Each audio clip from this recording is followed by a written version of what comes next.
Hills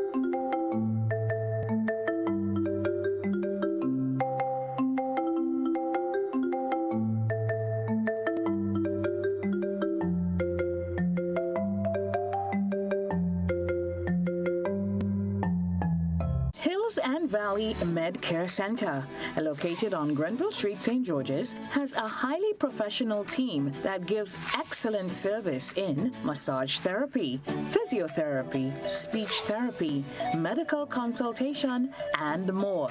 Hills and Valley Med Care Center sells a wide range of medical supplies, offers home visits for patients in Grenada and Carriacou, and opens Monday to Saturday, 10 a.m. through to 7 p.m. Visit or call Hills and Valley Med Care Center today, 435-6904. Good evening once again, folks. It is Friday. Yes, your favorite evening in the week. It's just about time for your favorite program as well, We Culture. It is a pleasure as always to be with you, and we are going to have a lot of fun this evening. I told you that our topic this evening, can you remember when? And we do have a very special guest with us this evening. But first, we have to leave our guest for last so we can give him everything that he deserves. So let's welcome the team first of all, and we're going to start with ladies first. Reese, how are you doing, my dear? I'm good, thank you. Looking forward to this evening's program. The topic is very exciting, and based on the promo video I saw, well, I'm looking forward to hearing a lot from Mr. DeRiggs. Oh, so, yes. Yeah, I'm just looking forward to this. Kuma, your microphone.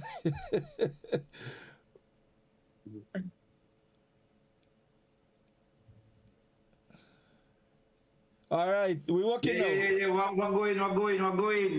We ain't going, we just come.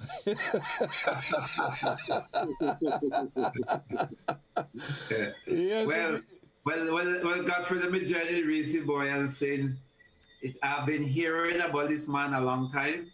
So I'm very, very fortunate that we meet.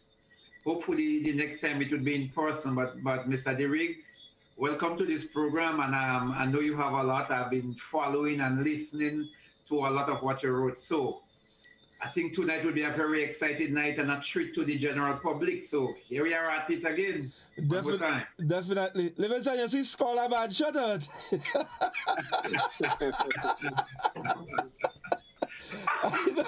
I know where you get a bad shot for you. Finlay. How things, well, what he said that? You get out from the grip, boy. That one come out in the grip. He said that. That one didn't come for a very long time now. A lot of years didn't come for, so I pulled it out from the old grip. But let me say good night to all our viewers. I must give a special mention to Reese. She was not here, I think, last week. Yeah. Due to circumstances totally beyond her control. So welcome back, Reese. Thank you. I must say that you look splendiferous tonight. I mean, I don't know what's the occasion, I look like a picture. I thought of that picture. I thought of that picture that was there. Godfrey, I'm really looking forward to tonight. I know the gentleman, not in person, but I know his work. For anybody who follows his work on Facebook, this is all that he concentrates on, the culture, Grenada culture, and he takes us back. I mean, his postings are so nostalgic, you know, that Indeed. Every time I go in and I read his thing, I mean, sometimes if I want to get anything on hurricane and what hurricane doing, that is the man I just check, you know. I don't bother with not man, all these kind of people and them when I go and I check his page to figure out what is going on with hurricane. When he say we stay, I go and lie down and sleep and I don't bother with him. He's always on the ball, you know, and it's very nice to have him. And I know that we'll have a nice discussion, laid back, I think, very light. because we were very heavy over the last 3 or 4 weeks. So it would be nice to be light and to unwind, especially in light of all of the things that has been happening around us. I mean, St. Vincent has had elections. America, I don't know if they have, I don't know what's going on with them, but it's still there. And then we still had some issues, some face masks and all kind of things. So it's nice to unwind tonight, and I'm looking forward. Definitely. And of course, that takes us now to our very special guest, Mr. Anthony Wendell DeRiggs. Mr. DeRiggs, we spoke some years ago, and then we lost touch, but I've been following you like the others, your postings and all of that, and it has really been wonderful. And it is such a pleasure this evening to have you in our midst. We're really looking forward. The truth is, I've been thinking all day, how do I start this program? What do I ask Mr. DeRiggs first? And up to this point, I have not figured it out yet. But what I'm going to do, I'm going to welcome you and give you the chance to at least say hello to Grenada and the rest of the world, everyone listening. Well, hello, Grenada. And I live for Grenada. I left Grenada in 1978, but Grenada never came out of me. I don't know why, when I was in Grenada, I was just collecting information, looking around, observing what I saw, and somewhere it was lodged in my mind to come out years afterwards. And when I came to the United States, and I look at television programs, and I saw how the Americans document, like if I fly past the documentary, every little thing they would put it down in a book, you find it in a library. And I thought of our culture and of our people and the various people who lived among us and left us without any fanfare. So I tried to bring them back to life. My postings, as you mentioned, and thanks for the nice words, senior scholar and others, I tried to bring them to life. Mm-hmm. Because what I realized in my dealings with people in the United States is that we are a special people. Put aside all the politics and all those things. When we meet, we don't talk politics. We go up and we laugh, we get funerals and we and all this stuff like that, and we are one. So I try to bring to my people, and I say my people from my heart, the joys of yesteryear. Mm. I try to do that. Sometimes I wake up in the middle of the night and a thought comes to me and I say, man, put this down. How come this was in my mind somewhere? That man I met on Pandy Beach years ago, who looked at me and said, God bless. And then I thought of all the wonderful people in Grenada who used to, God bless this home. God bless you, son. Papa, God bless my eyesight. And I said, yes, we are special. But I don't know how you want to handle it tonight. If you want me to suggest something I had on my mind to talk about regarding nostalgia, and if you may, I can begin by even mentioning that. And it has to do with, go ahead. No, I was saying to you, by all means, you are our guest, right. And the floor is yours. We just here to question you. Hold on, guys. Hold on, Derek. Hold on. Before he starts, I believe that he needs to introduce himself properly to the Grenada people. Because there are things about you. There are things about you. I mean, great things. I know, but I want you to say it for yourself. For instance, I may not know that you are the brother of playwright, popular and famous playwright, Chris DeRiggs. And added to that, I have to call Jacob Ross uncle, but that is another story. I'm older than him, but I have to call him uncle. You have to try to unravel that one. Yes, them for that back then were bad, boy. They're good. Anyway, so yes, I attended the St. George's Catholic Boys School, and then man, I was doing so well in school there, and I couldn't pass scholarship. I don't know what happened, but I ended up in Shaper, where I did well. I taught there for a number of years, and I'm so fortunate to go to that school because it was there I met so many people from Grenada, from all over, because the school drew people from Chantimel, where my friend's college from St. George's, from Victoria Guelph, all over. And so a special mention to that school tonight because it did a lot for us. Many people who didn't have a second chance, they got a second chance. And when I stood in Maryland with a book in the Marian University, and I saw all those guys who went to GBSS, and they were lined up for me to sign a book for them. I said, look, I never even went to GBSS. But oh, God is good that an opportunity came. And so I have to be thankful for that school. In the United States, I worked at the American Red Cross for a number of years.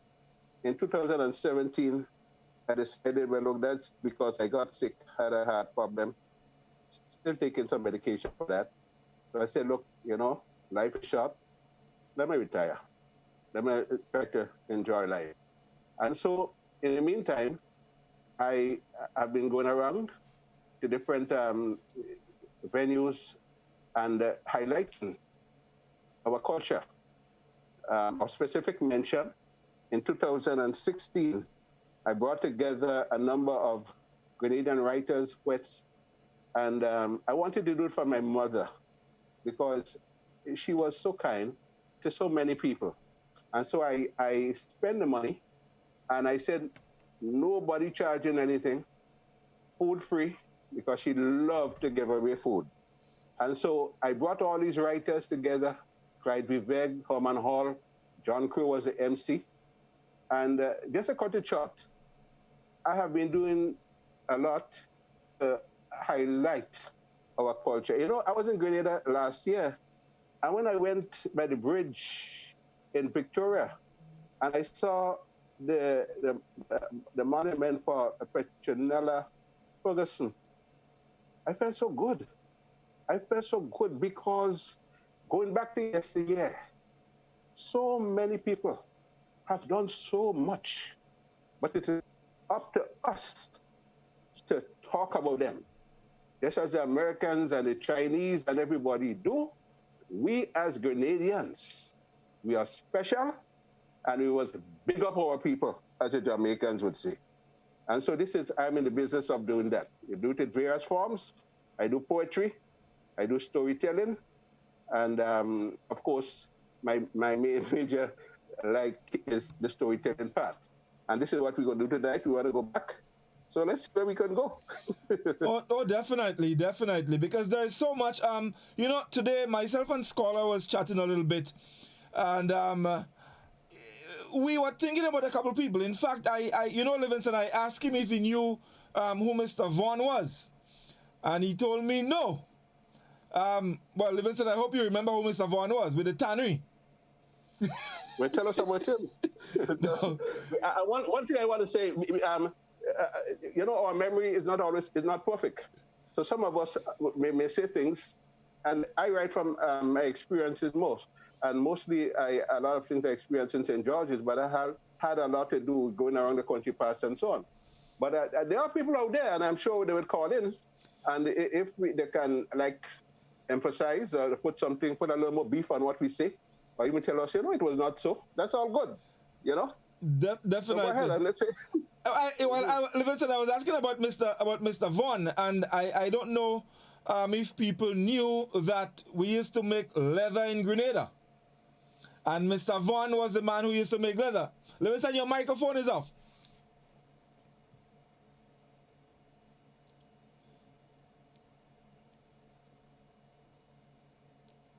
Yeah, Godfrey, sorry. Godfrey, for the record, I was more wayward than you were. So I think you used to get caught out. You used to get your butt caught more than mine. So I was refraining all over the place. So boss no Mr. Van, the tannery, those guys and the monkey and them going and get how you call it, this thing in the man. and curing it. So people come with the whole cow skin, of course. And eventually, but that in the days when guys used to be making copy and then making the leather shoe. They used to call it the I think, I don't know if there is know that or not, Kose boots. Well, that's what I got to write that one down. I got to write that one down. Boots. That was one of the boots them local tailor men and them used to be making, particularly for very privileged children going to school. And so the tannery is a very historic thing for us. Not for a matter of fact, Godfrey, I don't know, or Mr. Derricks know if anybody else. I don't know of any other tannery. Well, I almost thought it was, but I never knew about tannery. You never know about tannery and making, with the process and kill them. They use the cow skin and they actually make leather out of that. You don't know that, Mr. Derricks or Scholar? No, not that. But I'm sure there are a lot of people out there who probably know that. But this is one of the points that I always stress, that there are certain people that they died with the skills and the knowledge. Now, I put on Facebook recently the word Fonte. And so many people were saying, what is Fonte? Never hear anything about Fonte. It's a ginger cake. And I always wondered how they got the color in that Fonte. A man in St. John Street in Grenada, in St. George's, used to sell Fonte, Mr. Bartholomew. It was very nice. But I don't know where the Fonte disappeared or where the recipe is, So again, just as you mentioned, that gentleman, there are a lot of people that if we don't talk about them, if we don't write about them, and I'm going to make scholars sing about them, you don't forget them. You don't forget them. How many people remember MZ Mark? Well, I had to say MZ Mark because in America you say Z. If I say MZ Mark, that's something stupid, MZ Mark is a man's name. Now, he was, a philosopher. He wrote a book, The Struggle to Construct and Disseminate a Philosophy of Life. That man went all over Grenada, telling young men to stop drinking rum, put butter before rum. And in those days, in Grenada, they had what was called, he had the University of the Masses. He was in the Luke Cinema many times, talking and encouraging people. And he came to America also in the later years. He was the superintendent. He was in Karakutu. He was in Concord, one of the schools in Concord. So he was a philosopher and a great man. And the administrator in Grenada didn't like his greatness. So they banned him from preaching, from telling these. I said preaching because he was actually doing that.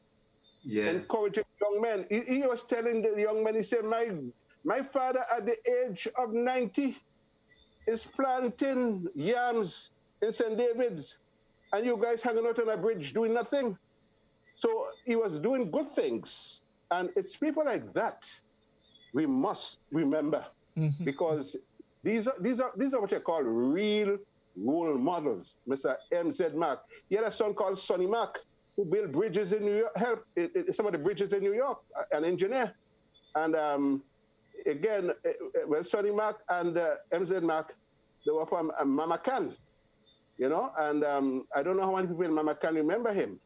But again, people like that, we must not let them fade. Don't let them die. Talk about them. I have his book right here. Right. And so again, you mentioned again about tailors. Now, shoemakers and tailors. Again, I don't know all of them, but that's impossible, of course. But there were tailors all over the place, and shoemakers. And when a man made a pants for you, well, I'll get a joke now. There was a tailor. He was making a pants for a fella. He had too much cloth for a long pants, and he didn't have enough for a short pants. So what do you think he made? A three-quarter pants. He made but the tailors were very, very, very good. And now, if you come to America, they go ask a man to make a pants for you. Everybody knows ready-made. This is special. It's only rich people could afford to ask the tailors to make clothes for them. But this is what we grew up with. Tailors making clothes for us, shoemaker, and the man a half soul and a whole soul. You know, you wouldn't throw away a shoe because a part of it gone. So you do a half sole. And if the whole part gone under, you do a whole sole. So these were the people who painstakingly took to their job. They put themselves and they dedicated themselves to their work. How many people you know today would row a boat across the Carronage? Hard work, bringing people from one part of the Carronage to the next and back. But you know something? The man was toiling for his daily bread. Again, I want to emphasize how industrious Grenadians are, how creative we are as a people. And sometimes we don't even want to call names, because if you call the name of somebody in Chantimel, where a scholar is from, somebody from Grenville might say, well, what's about so-and-so? So we're just saying about Grenada as a whole, many tailors, many shoemakers, and they did human work to help the community. But you know, again, let me just butt in here a bit. You know, you mentioned something there as it relates. Well, the guy on the Carronage rowing the boat across, and he was really working for his daily bread, hard work. And today, myself and Scholar was talking about the gentleman. Well, we knew him by different names. I knew him as Chesup. Livingston would probably know him as Chesup. Scholar knew him as Walk Fast. And this man used to be walking all over Grenada with a grip. And he was a pharmacist, not so, Scholar? Yeah. And that in those days you had the walking pharmacist, so that man used to pass with the little group. And just this afternoon I was telling my old man about if you remember Walk Fast. He tell me, nah, he don't remember Walk Fast. I say, well, I thought we used to call him Chesup. He said, nah, he don't remember Chesup. So I tell him, you remember he had a man who used to pass walking fast with a grip selling medication. He tell me, oh yes, you remember? Wow. You don't remember where the man was from, but you remember a tall, thin man walking fast and selling medication. And when we speak about hard work, industriousness, yeah, we had a lot of that in abundance. You had people who used to pass. So for example, we had the Sadaman. Yes. Sadaman yes. And any old pencil or the whole pan cup or the whole. He saw that. And he passed from house to house to see where he get work to do. Right. And then sitting down and wait for no, he make himself useful. They make themselves useful and they walk around, and to me that is hard work. We had a man also they called Honeyman. Honeyman. Oh yeah, the honey. Honeyman. Get your honey money, get your honey money, get your honey money. I remember that. Get your honey. And maybe you had different honeymen in different places, because my honeyman used to be honeyman again. And as a little boy, I remember this. I mean, I remember this so well. There was also the palm tree man, or the coconut tree man. Yes. So like any coconut tree, any palm tree you want cut.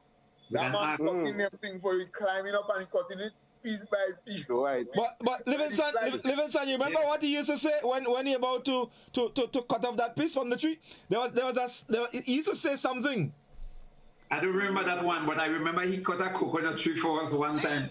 And I was so amazed with his skill, because he had a very sharp axe. Okay. Well, he used to have a rope. Just before the piece fell off, he used to say, "A boat is coming," and then boop, here comes the piece of coconut tree, and he would do that bit by bit until he came right down.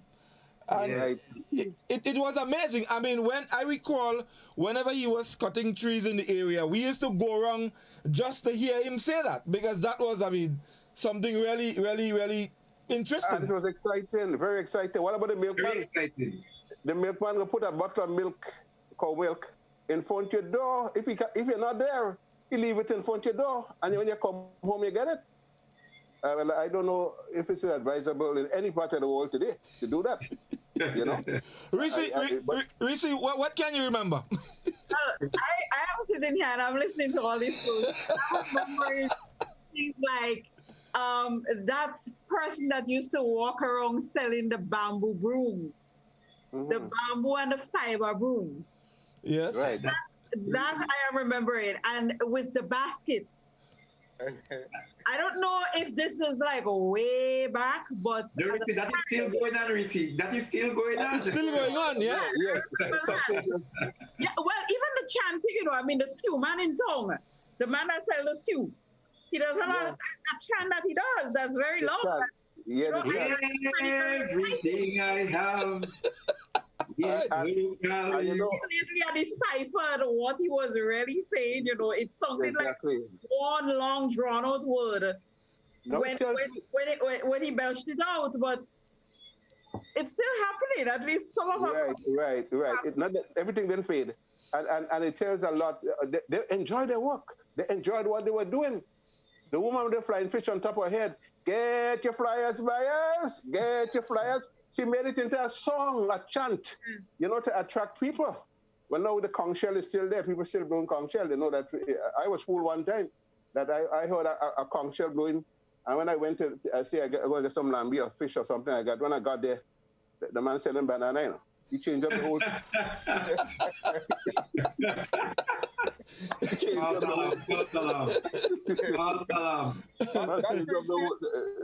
Livingston and Godfrey still have flags.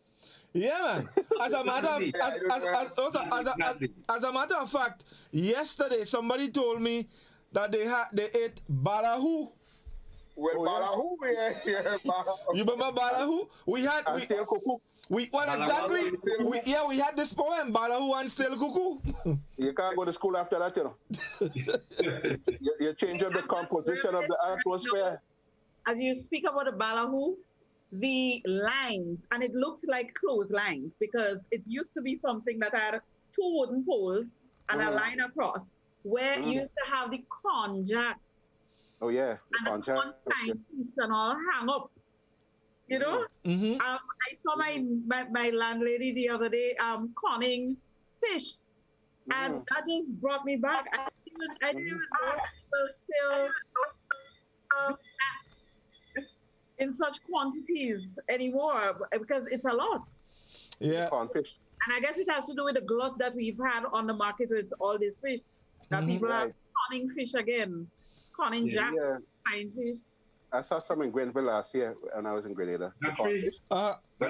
If you cook up some cornfish, right, with some coconut oil, or even use sweet oil and a piece of avocado, and you eat that, you ain't eating for the rest of the day. No, that was real good. That was real good stuff. You're good to go.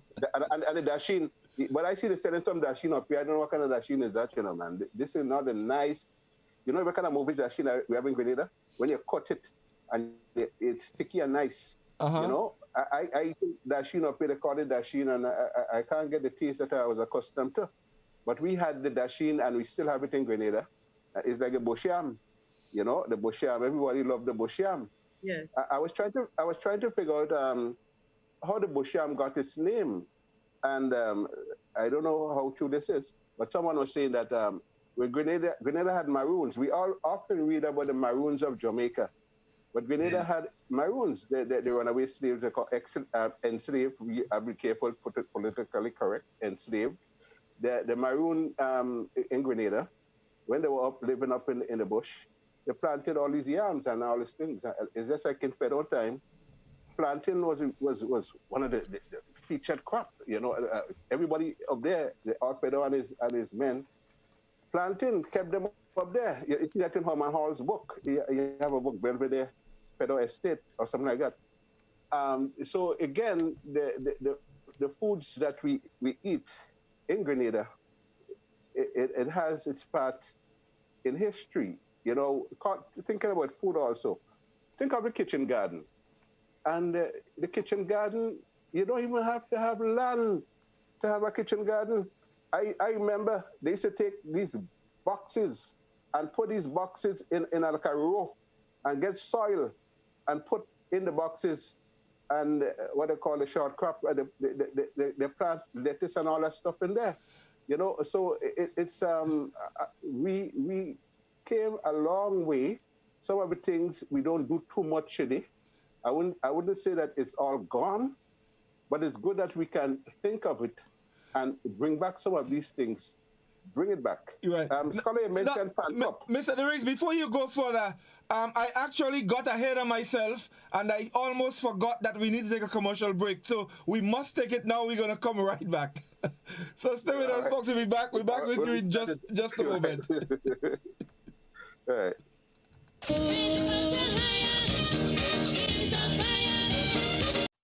Get high making money moves with the NLA's new Aces High Scratch game with 4 chances to win. Beat the dealer's card to win the prize shown. Reveal an A symbol. And just like that, you are automatically a winner. Scratch away to win the top prize of $10,000. Win easy with Scratch. Must be 18 or older to play. Good evening, viewers and listeners. Welcome to the National Lotteries Authority's Daily Pick 3 Evening Draw for today, Friday, November 6th, 2020. I am Anisha Charles. With me this evening is Ms. Makiba Bain from PKF Accountants and Business Advisors, whose purpose essential at this show is conducting in an accountable manner. The game balls with industry standards and in a way stamped with. At this time, your tickets ready. It's Daily Pick 3. It pays to play. Good luck. First up for this evening is check your tickets in the meantime. First number is 3. Second number is 7. Third and final number. Final number is 3. Okay, let's recap those numbers. Numbers on the screen. First number is 3. The second, 7. Third and final is 3. So that's 3, 7, and 3. Congratulations, all winners. Stay tuned at the Daily Cash Food Drop next. We'll see you soon. Tick, tock, toe. I win. Feel like a big kid again when you play NLA's new scratch game, Tic-Tac-Toe. It's instant cash on the go. Reveal 3 X's or 3 O's in the same row, column, or diagonally, and win the prizes shown, or as much as $5,000. Win easy with Scratch. Must be 18 or older to play. Tic-Tac-Toe, please. Give me a tic-tac-toe, please. Tic-Tac-Toe, please. Welcome back, everyone, to another Daily Cash for Evening Draw for today, Friday, November 6th, 2020. I am Anisha Charles. With me again is Ms. Makiba Bain from PKF Accountants and Business Advisors, whose purpose is to ensure that this show is conducted in an accountable manner and the game balls with industry standards and in a way stamped with. At this time, your tickets ready. It's Daily Cash for more plays, bigger prizes. Let's find out what this evening's winning numbers will be. Good luck.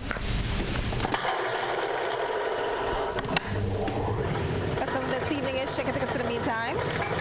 First number is 7. Second number is 9. Third number up.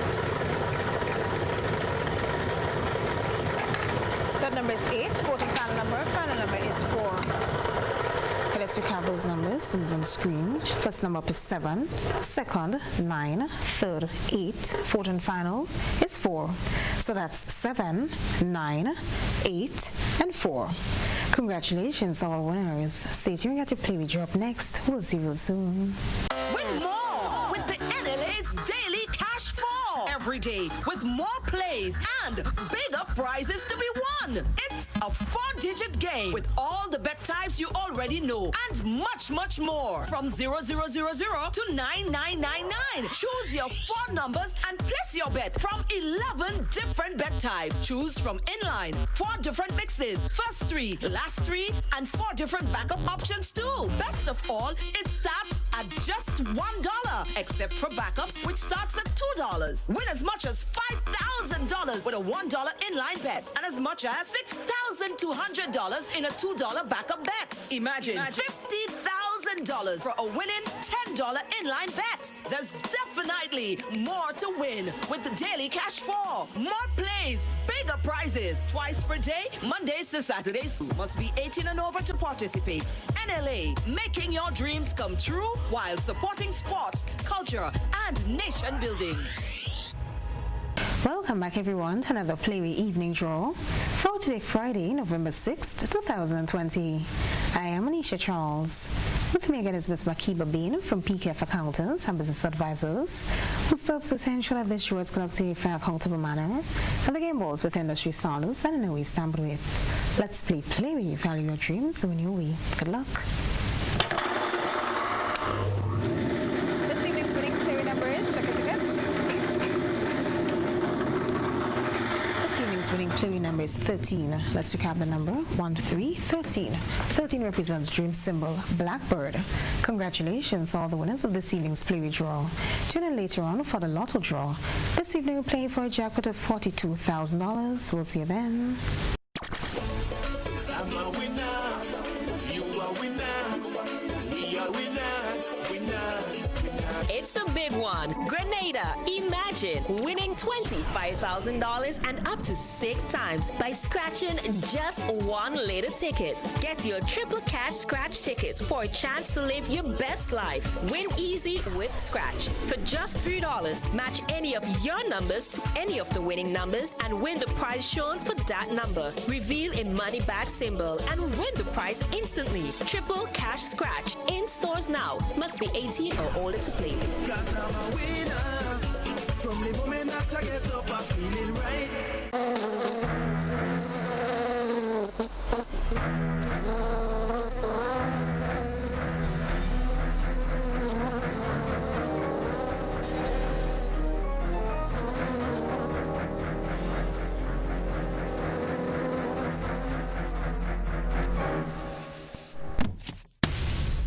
Get serious. Get bop.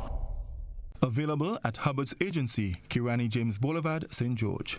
At Communal, we are adapting to meet the changing needs of our shareholders and members. Times are changing, and with the changing times comes a whole new way to do business. Our parents may have done their banking a different way. Communal's state-of-the-art online banking and international debit card allows members to do business with great ease. It's like literally having a branch in your very own hands. Need a loan? Apply online from the comfort of your own home anywhere in the world, and your request will be dealt with remotely. Want to transfer between your accounts or another shareholder? No wait time for transactions to update. Voila! Who needs receipts when you can receive them via e-statements on your mobile device and save the environment? Not a Communal member? You can join our family today by applying online. At Communal, we see you working hard to ensure that you save, invest, and grow. Communal. Join us today. This will be the best financial decision you have ever made. It's new, innovative and classy, and a cut above the rest. Your one-stop shop for bathtubs, kitchenette, customized doors and windows, and even a new paint job. We also sell quartz and solid surface countertops. At M&N Hardware, we offer best prices, excellent service, efficiency, and reliability. Visit us at Dusty Highway, Grandin, St. George, or call telephone number 440-6757. M&N Hardware, from foundation to roof. Let's build together. Raise it high up the ladder. Let we set it on fire.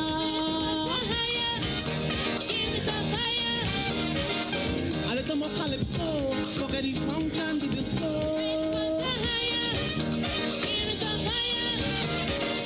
A little more limbo. A little more shout. Iron shell, and then you had the fiber. Iron shell you used to put in the bottom.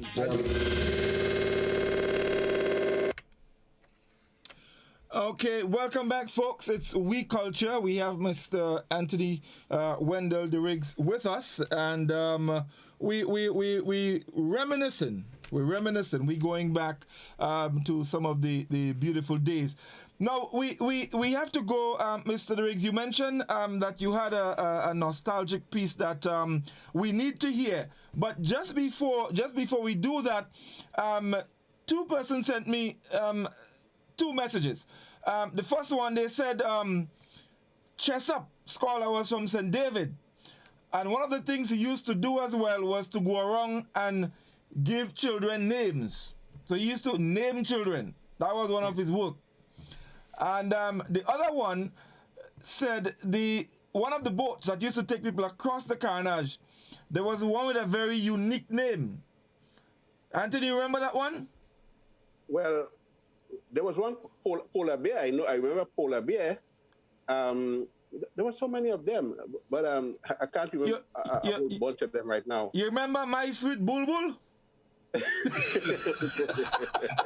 Boy, something I'm afraid to say though, because no, there was something unique about My Sweet Bulbul, because the person who wrote the name on the boat, they had MYS, and then there was a little space, and they had WEET. So it used to look like Mice with Bulbul. Okay. But talk about names. We'll come to that in a little while. Yeah, we'll come to that. On buses, you know what I mean? Yeah. Okay, so then there's in Grenada Part 2. And it's a little walk down memory lane. And I started by saying a people without the knowledge of their past, history, origin, and culture is like a tree without roots. And that's a fact. We have to know where we came from, where we are presently, and where we're headed. We have to be solidly grounded. So I remember the bakers, Prax, and Specky. There were bakers all over Grenada, so I want to widen this thing. I recall the way Specky pronounced the word current roll. The manner in which he pronounced it sounded as if he was using a popular, obscene language word our parents did not like to hear us say. Doc Mitchell, the politician, I remember as well as Mr. R.C.P. Moore, who was once Speaker of the House. Mr. Sebot Dikoto made mattresses near the Arms House on Local Street. And just to talk about the fiber mattress, I don't know if any of you have slept on a fiber mattress. That was a mattress that used to encourage bed bugs when people pee on them. The fiber mattress popular all over Grenada. People made fiber mattresses all over Grenada. Now the Arms House, which was originally a house for the people, it was, quote, the destitute people, and then they had to come in on the poorhouse and all that stuff. Now Father Emmanuel taught the youths how to play the steel pan. The man was a dedicated and talented panist. We must remember our people. Again, I emphasize that. And how we remember them, we must write about them, talk about them, sing about them. Miss Eve, there was a lady called, for instance, Nen Kate, and she religiously lit the candles in the Catholic Cathedral.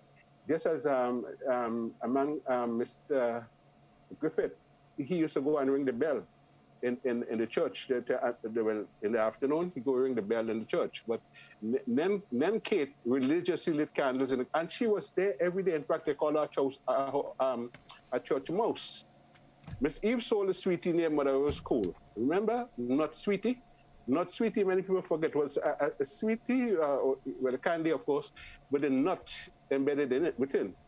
Now, a man called Mr. Morissette and Cutty were barbers. And you can name your barbers, because there were barbers all over Grenada, giving you all kind of trim. I remember one time I took a trim called a continental trim, and I get a blow for that. My mother beat me because the guy is like he took a cutlass and planned my head, So, and the name of the trim, continental trim, just imagine that. Now, Mr. Sylvester, I don't know who remembers Mr. Sylvester, was a very good photographer, and he took a lot of pictures. Some people still have pictures that Mr. Sylvester took. I think Pablo was the son, I'm not sure. And so there are people too in Grenada who bought food to feed the people in the Arms House. A nice thing about our people. We fed people who were in want, who needed. We have to keep that alive. Grenadians were noted for doing kind deeds, kind acts. When they cook the Sunday food, for instance, they call the neighbor. I remember the lady called Teresita living next to us. And when she cooked her food, there was like the chicken foot. They say have the chicken foot they got from a cold storage. And she cooked it and she bit into it and she peeped to the janitor's house and she said, Georgiana, Christ is the answer. When she get the taste, she said, Christ is the answer. So we must never let greed displace the love and the charity that we have as Grenadians. Mammy May sold appetizing fish cake in River Road. Mr. Bartholomew made a more pleasing fonte. I'll come with the word fonte again, the ginger cake in St. John Street. Now, I was surprised when I mentioned that I said before on Facebook, and many people didn't know what it was. I still looking for the recipe. A woman called Miss Doris sold blood pudding, and Miss Chase. And again, not because they sold it in St. George's, it wasn't sold somewhere else in Grenada. This happened all over Grenada. My mother made tamban ball, and she sold it. Again, the industrious, creative nature of our people. They made goodies, sugar cakes, stuffed fudge. Somebody asked me what was stuffed fudge. Well, what my mother did, she made the fudge, the cocoa fudge, and the sugar cake first. And then she dipped it in a coating of the fudge, and she called that stuffed fudge. But I haven't seen that again. Maroo's, some people remember Maroo's selling tamban ball even in the GBSS. And in those days too, we as children used to go to school with the little goodies our parents made, and we sold it in the school. So while the teacher was teaching about geography and meandering rivers and all that stuff, we were passing a tamban ball or a fudge or something to somebody.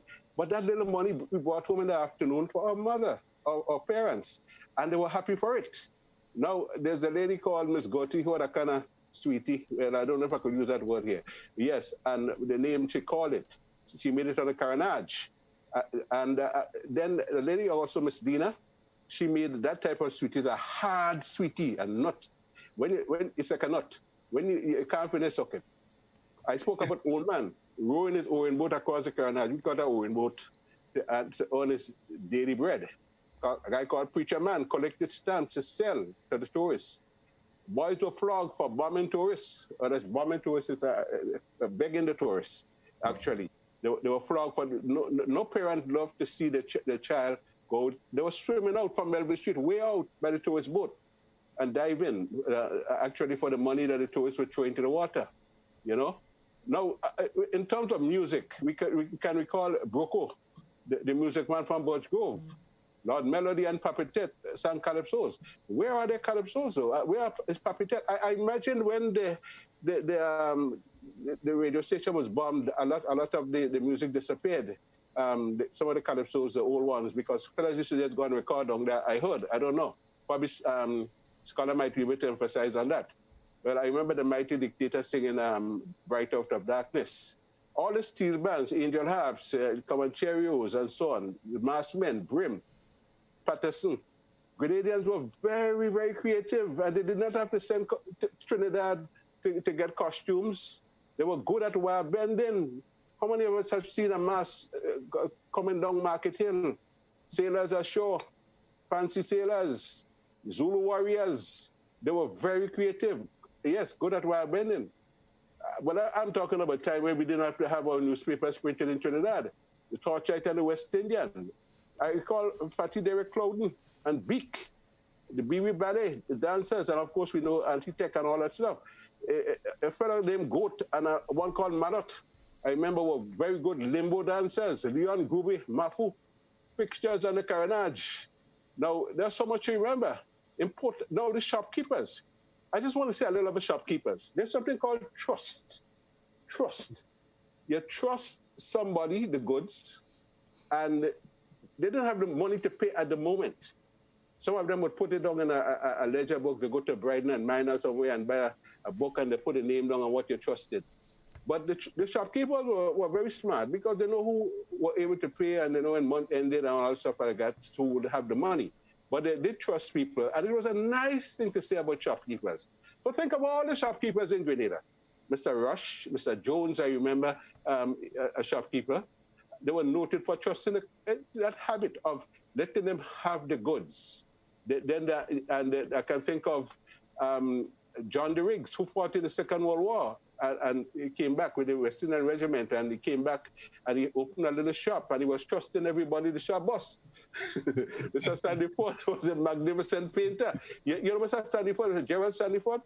Now imagine a man with when they used to call him a name, and I ain't say these kind of names here, but they used to call him a name, but he didn't have like a hand as all of us. But the man was one of the best painters, painting the signs on buses, you know, and not only that, he was a very good draftsman. You can't beat him in draft. He was very, very good.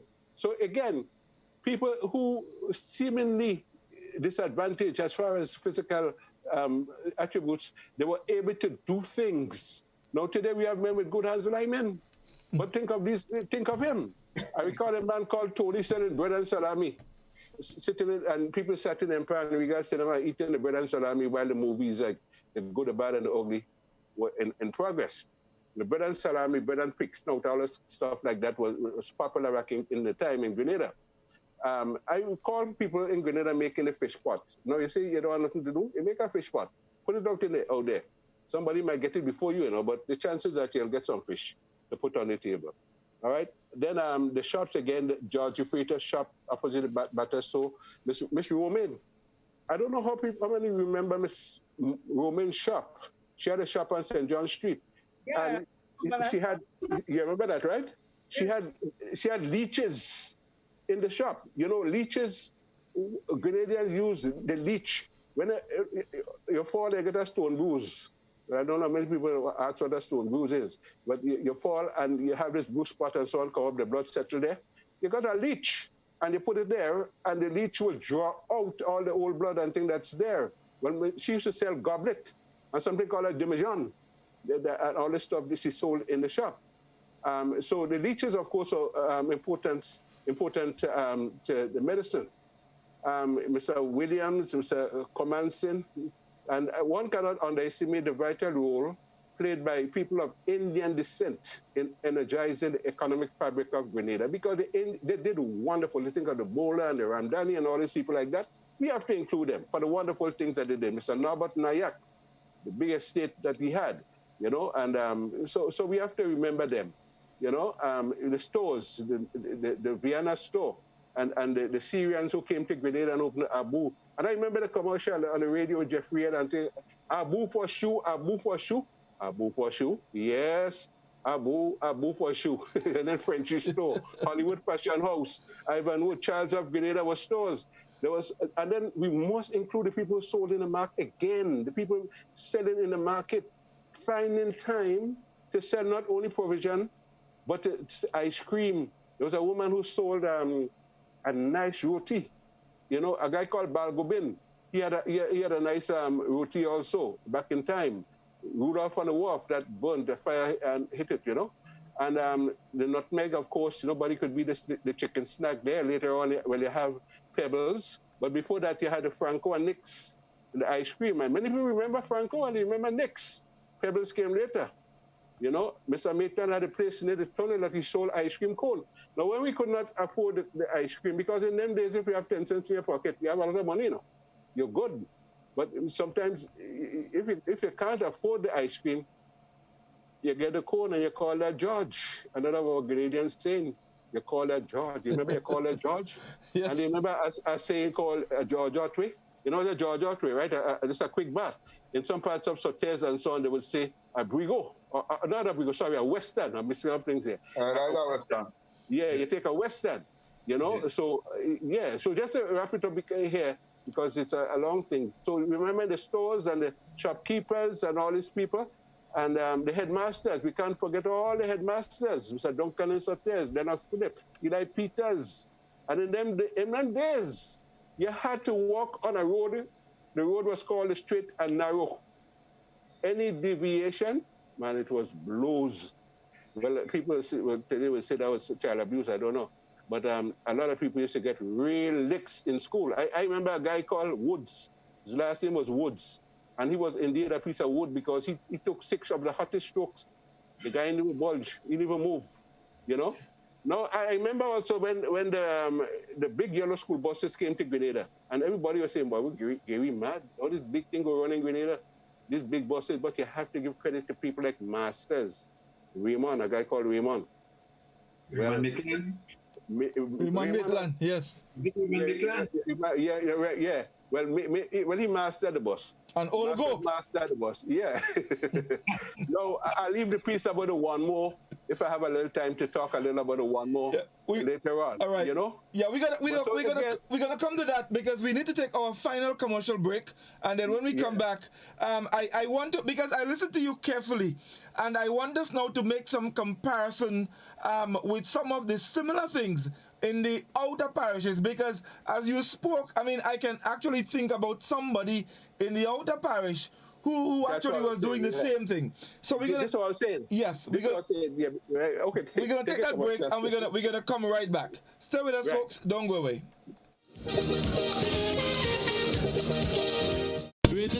With just $2, you can gift yourself with a chance to win the Lotto jackpot. Now, imagine winning the National Lotteries Authority jackpot of $42,000. Why pass upon this winning opportunity? Lotto, play and win a lot of money.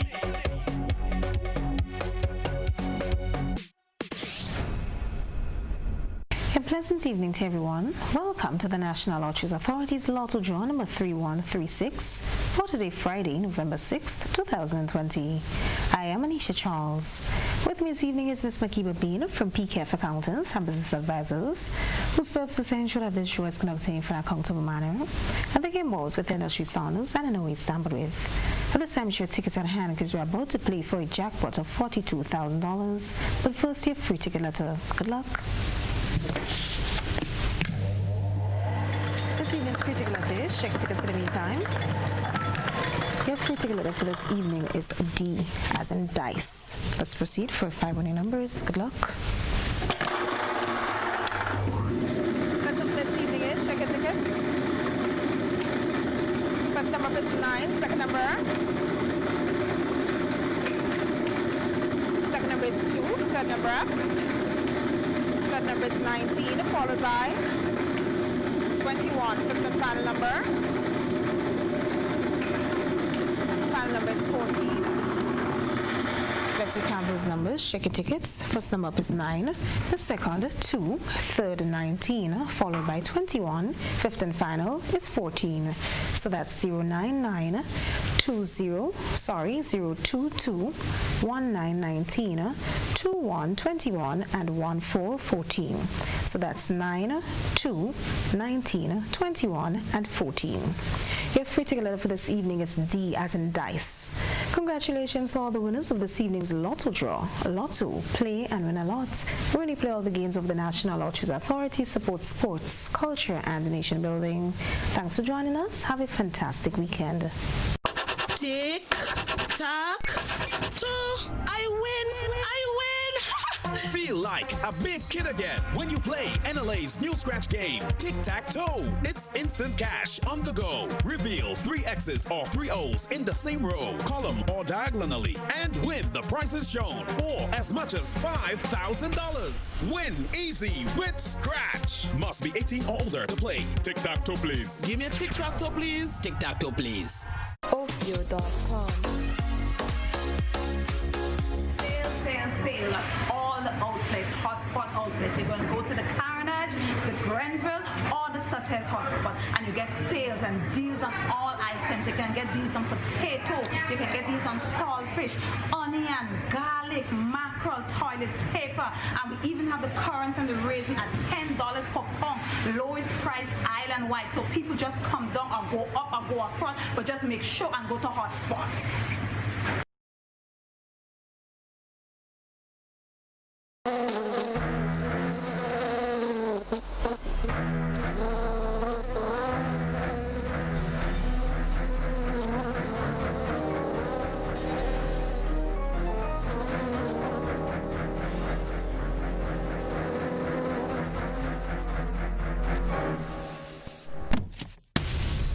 Get serious. Get bop.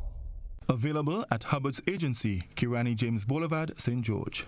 The Franklins are returning from their dream vacation, but they soon discover that their world has changed. They want to test Papa for COVID-19. Why they don't test all them damn people that are flying on the plane with the woman they call in Patient Zero? Heritage Theatre presents Patient Zero, a full-length play written by Chris DeRiggs, directed by Neela Etienne. Patient Zero, a story about a family and a nation under the grips of COVID-19. Madness! Pure madness! He got the whole world in his hands. We got the whole world in his hands. I mean, your father has just been carried away on a stretcher, and all you can say is you're locked up and you're frustrated? What do you want me to say? I'm locked up, I'm frustrated. Patient Zero at the Grenada Trade Center. They ain't even allowing 2 dashing to come from St. Vincent. All they're talking about is curfew, curfew, curfew. Social distancing and other safety protocols will be in place. Raise it high up the ladder. Let we set it on fire.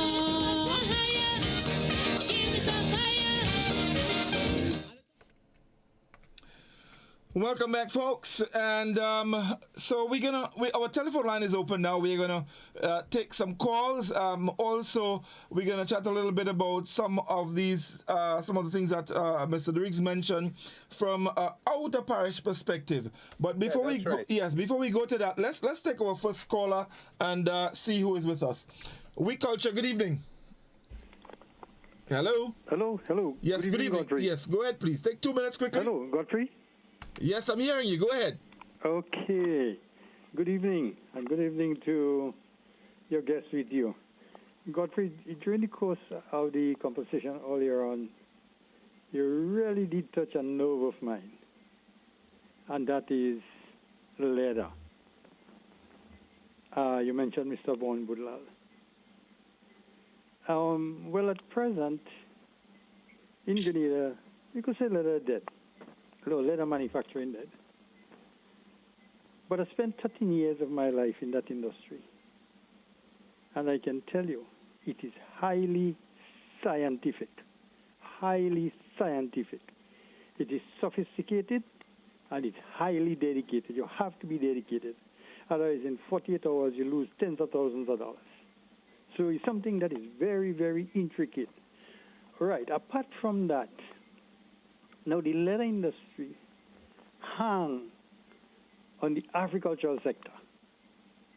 So you imagine the facet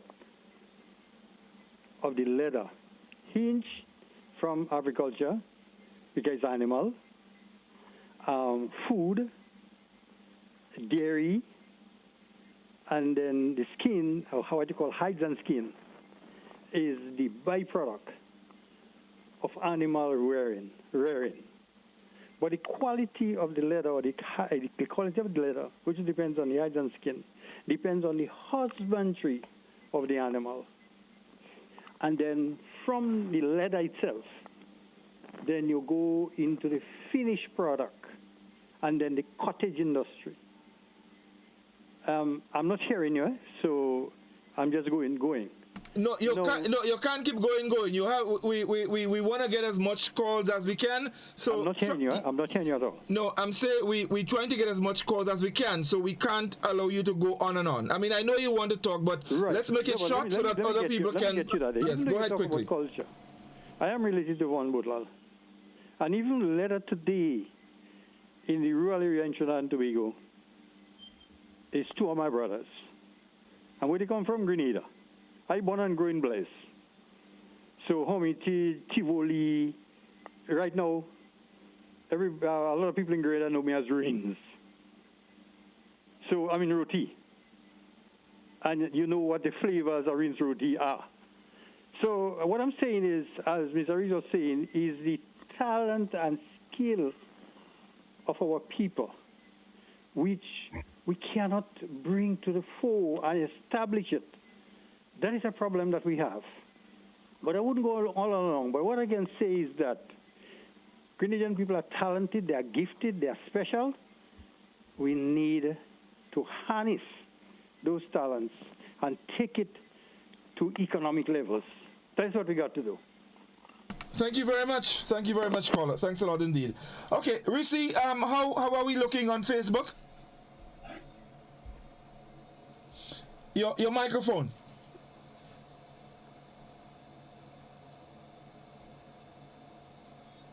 About that. Yes. Yeah. We have Jose Philip said there was a man in Sotes called Two Pence who was around fixing everybody in the village kerosene stove. Well, he said wick, but I want to believe it's the wick that give out the black smoke when you open it out. The knob was too wide. He spoke about Miss Phyllis Roti in the market. Dean Knott is asking who remembers Red Ants and Bobby. and Mr. Taylor. Who remembers the woman in the shoe? That's D Not again. And I believe Jose Phillips said, going to Sutter's Market on Saturday, and there was a man from Tivoli area who comes and sell grater. I didn't know his name, wasn't Pierre Mango. So I went and called him Mr. Pierre Mango. The man started to run after me so fast. And what he was disabled with a bad limb. I never knew he could have run that fast as an old man. So, you know, those are some of the comments that I'm seeing here. Mr. Derrick's, Zavid Seals is saying that he remembers when you started your writings on Spice I'll Talk Shop. And while I'm on the floor, Mr. Derrick's, you spoke so much about purchases, who used to sell, you know, who used to trust. And let me not say trust, but choice. It's choice. But they're not saying too, no. They're not saying when you trust your boss. Yes. But I remember as a child, what we call the halfpenny and the penny. It was brown coins and they were very big. The 2 cents. That's a penny. And now the penny was the 2 cents and the halfpenny was the 1 cent. Right, and the halfpenny was a 1 cent.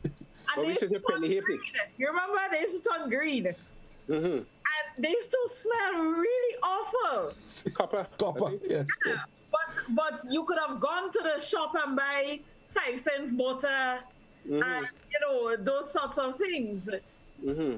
So, no, I'm just here. Scholar, coming to you in a minute, but hold on. I want to take on Livingston. Livingston, the man mentioned the man from Tivoli used to sell grater. You remember who that man was? You know the man was? No. Kanta. Right. No, let me give you a joke about Kanta. Now, there was something they used to say about Kanta. And the other time, well, I interviewed, when I see him, I say, Bona fall feather. And Kanta come home and complain. But, so, when he come and complain, my father kind of talked to me rough in the present, but after Kanta go, I mean, we really laugh because Kanta. Well, anyway, I ain't gonna say what it was about Kanta, but anyway, Scholar, I want to come to you. Do you remember City Side? Of course. What about City Side? You sang about City Side. Why are you asking me about City Side? I wonder if you could remember City Side. Now, the first time I got to know about this man they call City Side was in Yokaiso, in Vogue. Yeah. City Side was a very famous man in the village. I mean, they used to call him teacher because he embodied the whole teacher philosophy. He was always a teacher. I think he was a teacher as well, but he was a lot of different things. Mm-hmm. Well known, well studied, and he used to dabble in the invoking kind of thing. So you used to go and raise. He's a raise then. That's what this song was about. And the popular story, no, me don't know that you because I grew up with that teacher invoked somebody. And when to put back the person, you can't put it down. Put it back. Why? So, the dead race city side wrong so you have to get that whole fella from up in the bunch growing up there. A real invoking man to come and put back put back the dead person. But all those things were all stories from the past, you know. But there are so many things that Mr. Derrick's would have mentioned that brings back so much memories, you know. For instance, the photography that he spoke about with these people. we used to have our own photographers, but they used to pass around. Yes. Right? Yes. So I remember there was a man called Mr. Grums. Yes, Grums yes. came up from somewhere by down. Somewhere that walk. And God, you know, that is how we don't see a man come out there. Yes, by yeah. down or by up. Yeah, up so, down so. Down, yeah, by down. So he came out somewhere by Goa, Victoria. And Mr. Grums used to pass on the bike on Sundays. And he took your picture, if you want picture with a passport, whether you dress up in your fine dandy and you take out your picture, and then Mr. Grums go back down with the thing, he bring it go and wash. That time you wash it. He bring it go and wash, and then the next Sunday, so he bring it back. Yeah, he bring back up your pictures, you know. I also want to specially mention, there was a old fella called Porridge. He was, quote unquote, the first Syrian that I knew about. He used to pass with a grip, selling all different manner of clothes. Passing wrong and wrong. So that is tell you how men used to do. Them fellas were strong in those days. Passing and sell clothes, and you buy clothes, you pay, you trust, whatever. And Porridge was, huh? You're not strong, so you can't do that? No, I can't do that. You're crazy. What does you? Porridge was a man that met a fatal and unfortunate end sometime during the revolution. So that's to tell you how long ago this man peddled his trade. And sometime during the revolution, he was walking a desolate piece of road going to Prospect. And somebody killed him. They chop his neck, looking for his money and understand to take his money. It was a guy, that time they called, whatever his name. And I remember it was during the revolution. And that was one thing I remember about the revolution. They killed during the revolution. And he didn't have this thing about you going court and police come for you. They shoot him in Davie, in a house in Davie. And we stay in Shandimel and we hear any bullets and so on.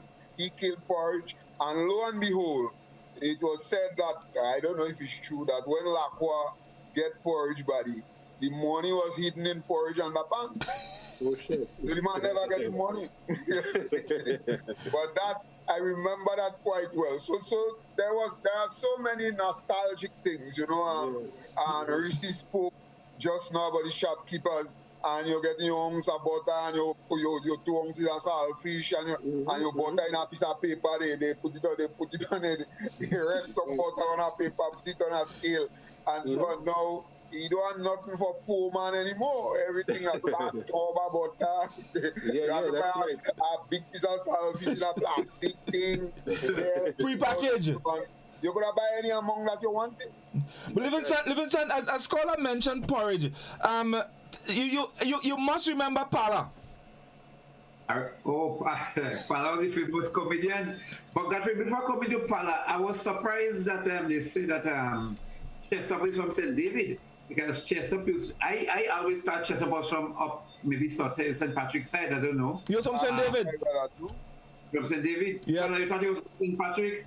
Well, someone sent me a message saying that he was from St. David. He used to be so often up our side. Yeah, but well, he walking come up because the speed that man is to well, exactly. man pass and boss. Godfrey, coming back to Pala, there was a famous story about Pala. Where Pala went and hunt and he was like guana. Well, the guana, guana green. But you can eat green mango. People want ripe mango, so Pala leave the guana there to ripe. Yeah. That's great. But I understand your father was a very, very good shortney, composed a lot of shortney songs. That is me? Yeah. Yeah, man, yeah. King Shortney? But before we go to that, Livingston, on Pala used to also sell snow cone. Pala was the original snow cone man. Right. He had the ice, they used to make those ice, I think, in Ladban. And then he had the shaver, so he shave. Yes. And he put on the ice, and then you get your snow cone. And I think that there was one spot I went in Miss Laura's shop to buy a cap. And when he went, he tell me, say, Miss Laura, I want a cap. Size black, color 9. I mean, those people, I mean, they had their way of doing things. Exactly. You know, a lot of them didn't go to school, but they were very clever at what they did. So, you know, as Chris, as Wenda said, it's good to remember these people because they laid foundations for us. But Godfrey, you don't complete this story with Pala and the cap, because when they gave Pala the cap, they put the cap, I think the peak was facing in the front, and Pala said, no, he want a cap. Put the peak in the back. That's right. Size black, color 9. That is correct. That is correct. That is correct. Definitely. Now you I don't know if you heard about the blacksmith. The probably the only blacksmith in La Poterie. A man called Mr. Ferrell Philip. Now, there are some stories about Mr. Ferrell Philip. Now, he was a very powerful man, strong gentleman, and he used to fix the bell in the Catholic Church in Tivoli. Now, there is a story, and I hope my mother ain't listening, but because she father, so they said Mr. Ferrell. No, I don't know if it's true. That's what people say about my grandfather, that he climbed the steeple to fix the bell. And he come out in the steeple and he fall down inside the church. And when he fall, he get up, he just brush out his pants and he climb back up. As a result, he got the name Poetry Giant. Now, I don't know if it's true. That's what people say about my grandfather. And he was the only blacksmith. And Wenda said something earlier. A lot of these people, they died with their trade and never passed it on. And he was one that never passed it on. Now for just 1 minute, just take Mr. Ferrell was also two things I remember. Mr. Ferrell, he was the one that serviced the ribbon twine meal. Yes. He was privileged. He was supposed to also be, I hope Tantia listening. He was supposed to be a stanch Adventist. Well, he was very famous for taking one for the stomach sake. No. I won't have you. My grandfather used to drink rum. No. My grandfather used to drink rum. Let me tell you. No. He used to have a bottle of Rivers in the room, but he used to drink it. You know, guys, one of our viewers on Facebook actually says, that's Emma Noel. She said Pala was her husband.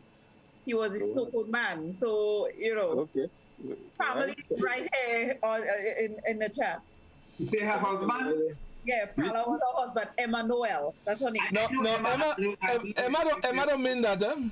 Emma don't mean that. No, she mean that. But Pala was a loving man, and he was probably what twice my grandfather. So Emma. Oh yes. Okay. Definitely. Yes, Wendell, we are coming back to you now.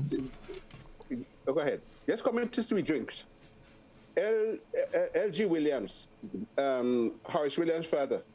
I understand there were 4 people actually in Victoria who was making sweet drinks. We had the regular ones like the Red Spot and the Coca-Cola, the Sky High. Well, somebody made Sky High, right? Sky High, Red Spot, Fanta, and the Coca-Cola and things really standard kind of. Red Spot was first. Red Spot and Sky High. The Fanta and so came later. Yeah, but they had a guy. Do you know? A big fight broke out with 2 fellas because one tell the other Red Spot better than Coca-Cola, and just for that they started fighting, just to show how much the sweet drink meant to these guys. You know what I mean? Fanta came afterwards, but I want to say about Sauternes also. There were people who made the sweet drink in Sauternes. I don't know for Guelph, but I'm sure there were people there. So again, it speaks to our ability or creativity, the things that we do, or the nature of our people, you know, and they didn't actually sit back, but they did things with their hands. Think of the children, for instance. Nowadays, I was reflecting on the top. To make a top, to put those grooves around the top, you get a hard guava wood. That took patience. It took patience. Yes, yes. How many people have that? Nowadays, everything is fast. Had a top. Fast food. Fast everything. You know, as you mentioned the guava wood for making at the top, Wendell. There was a reason why we used the guava wood, because now we had a game we used to play. When we spin in top, once somebody put down, the other person would try to nail the other top and split it open. Yeah. But the guava wood was hard, so you couldn't. It was difficult to split. Yes, indeed. And Livingston, my mother said that she just sent me a WhatsApp. She said, Mr. Ferrell rum was for toothache. He didn't used to swallow the rum. Just for the toothache. I know. I just say that I know a guy in Brooklyn. He had this bottle of Class Coat rum, and he gave it to this guy, a friend of his. And he learned afterwards that the guy took the Class Coat rum and slapped his foot. But this guy get mad. He said, "Look what the man take my rum and do. The man take your rum and slap his foot." You know, he couldn't believe the guy do that. And another thing with the rum, you know, we have this whole thing with ancestors. Somebody take the bottle of rum, and then before you give anybody a drink, you throw some on the floor, and you say that's for the ancestors. That's to drive away the spirit. I know that's supposed to drive away the spirit. Anyway, a guy did that one time, and the man got vexed. He said, "Well, look what this man take my rum and throw on the ground, man." Let's go back to our telephone and see who is with us. We culture. Good evening. Hello. Yes. Good evening. Go ahead, please. Hello, caller. Are you hearing me?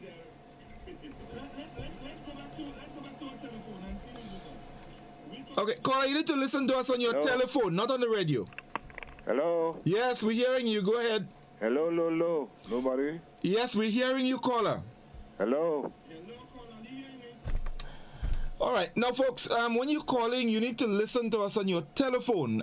If you listen to your radio or television, you would hear it delayed. So you would have difficulty understanding what is happening. So once you call, listen to us on your telephone. Turn the volume of your radio or TV down and listen to us on your telephone. Let's go back to our line. We culture. Good evening. Hello. Hello, Godfrey, good night. Yes, good night. Go ahead, please. 2 minutes quickly. I was listening to the program, but I hear Mr. Diggs call all his names like Mr. Bartholomew and him from St. John Street. I know all the names he called. But one name he mentioned, Mr. Walter Dunn. Actually, remind they call Mr. Walter Dunn. Well, of course, Mr. Walter Dunn, he won all his cases. He never studied law, but he won all his cases in the courthouse. In fact, when he was walking around, I think the coronage, and he was walking naked, and they brought him to the court and charged him with walking around the place naked, and he won his case because he convinced the judge that he was not naked, he was wearing a tie, and he won his case. It's just like George Beard. George Beard sat in Empire Cinema one time, and they tell George Beard he house boying. He said, "How the hell my house could burn? I had the key in my pocket." These are the characters. You're coming to characters, man. Characters. All right, let's go back. Let's go back to the telephone again. We culture. Good evening. Hello. Yes. Hello. Good night. Yes. Go ahead, please, caller. Yes. Go ahead. Hello. Good night. Yes, caller. Go ahead. Good night. Yeah. Good night. I'm just trying to get back to some of the days, you know.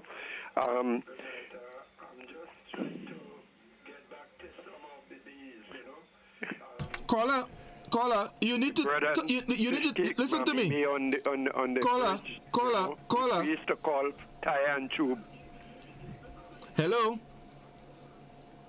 Caller, you need to turn the volume of your radio down and listen to us on the telephone. Hello. Please turn the volume of your radio down and listen to us on your telephone, caller. Go ahead, please.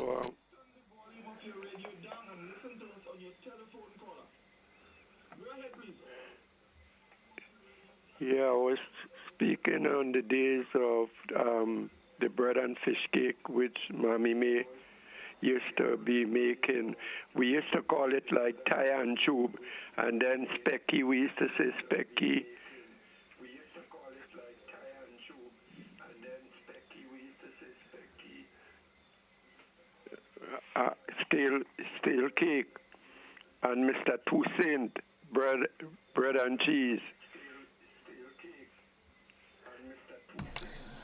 Okay, thank you very much, caller.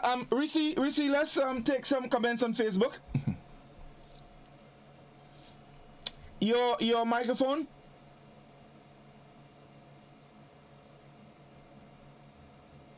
We have Audie Francis confirming that there was a sweet drink factory in Guelph, McIntyre Brothers.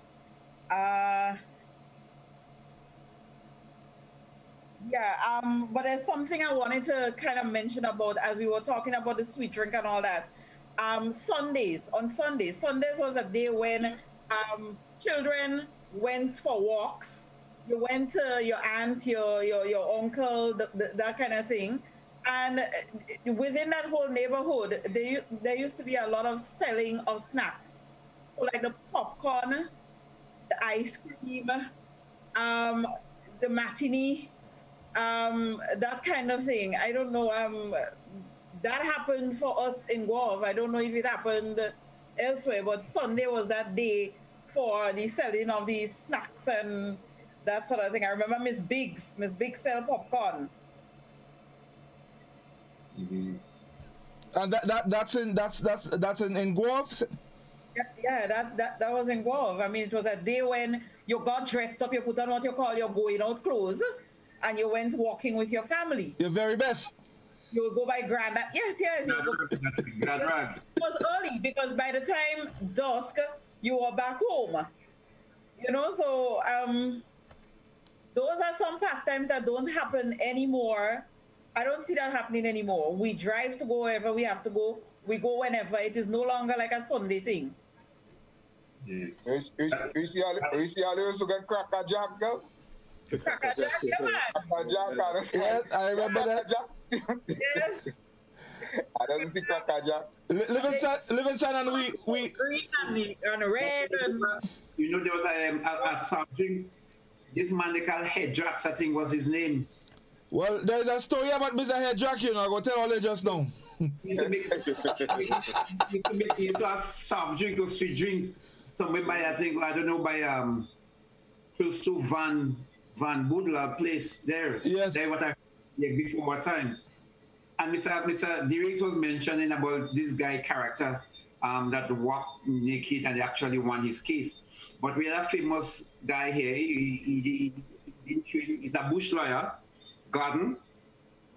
They brought him up for stealing some sheep. I think it was about 15 of them. So when he went in court, he said, "No, man, it's one. I stole one. The others came and they followed."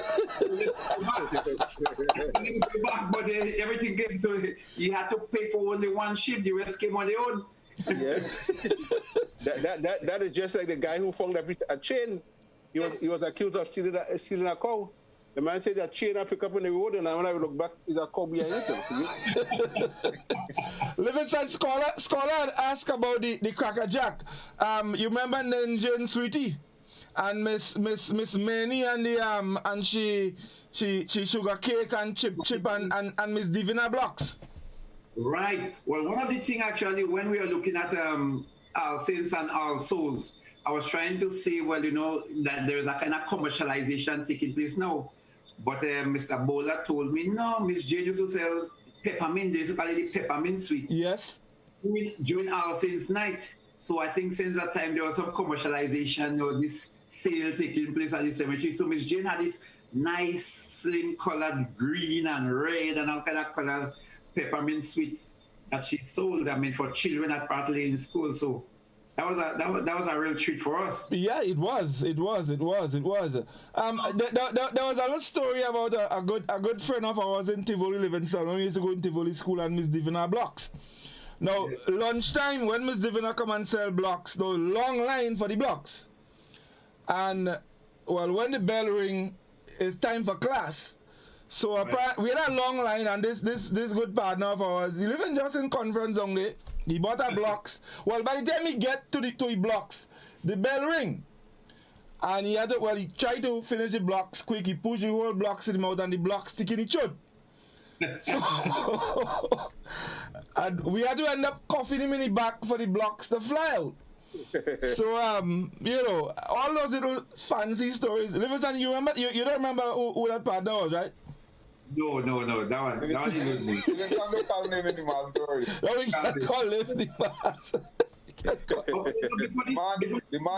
don't want to hear your grandfather drink rum, but you have to call everybody. But the rum was for the man to take. He never. The man used to put the rum in his mouth and shake it up and spit it out. He didn't used to swallow it. So that then classify as drinking. Arisi? The teeth in the belly. If you say so, Godfrey. You know, an observation I make here is that Mr. D. Riggs, I find Mr. D. Riggs has such a well-rounded knowledge about Grenada. I mean, so I just kind of, I know we probably taking out a cause now, but Mr. D. Riggs, I mean, how you got to know so much about what happening here, what happening there? How you know? Well, okay. I lived in various parts of Grenada. I was born in Cherry Hill, in the days of the Colony Hospital. Went to Grenville Street, Cooper Hill area, Belmont, Montjaloux, and then I ended up teaching for a number of years at Shaper School. In fact, I prepared people for the GCE O-level examination back then.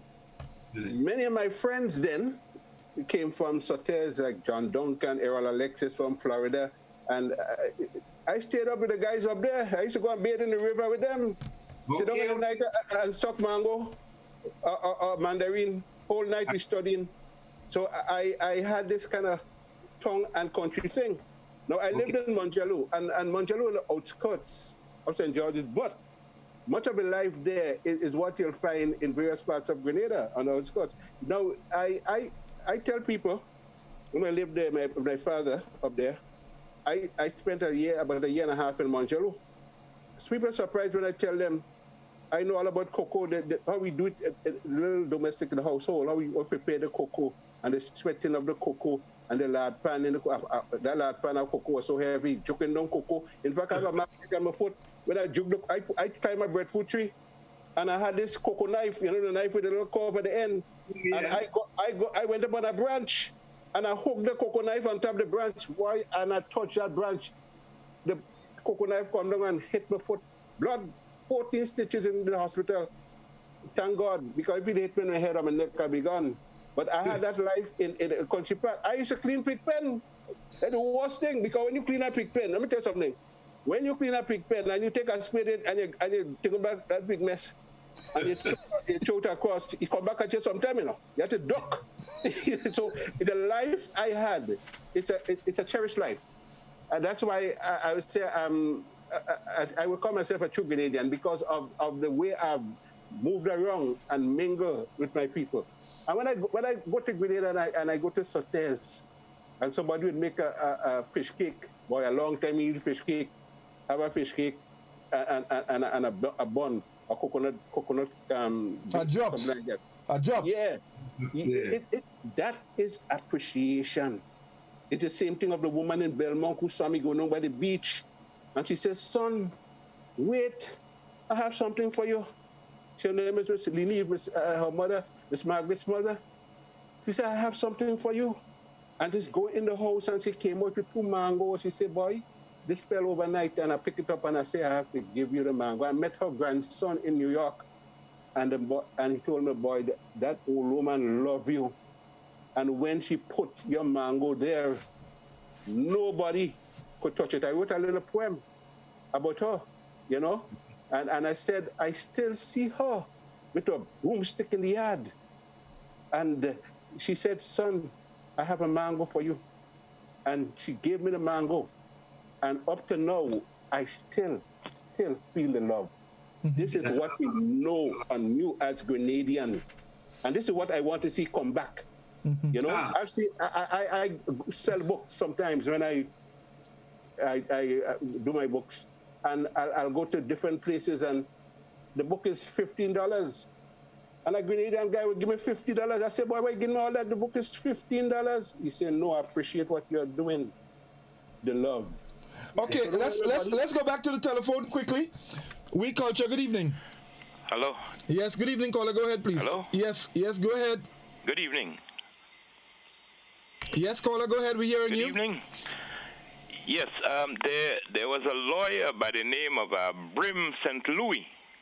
Oh, yes. So he went to the, I think he was a magistrate also. He went to the bank, and the bank clerk, the teller, asked him to present some form of identification. And he told her, he said, I'm Brim St. Louis. He was a popular man too. He said, I'm Brim St. Louis, and I am self-identifiable. I don't need no ID. Thank you. Yeah. Thank you very much, caller. Thank you very much indeed. 435-2041. Let's go back to the telephone. We culture. Good evening. Hello. Hello. Good evening. All right. 435-2041. Yes, Rissy, we got some more comments.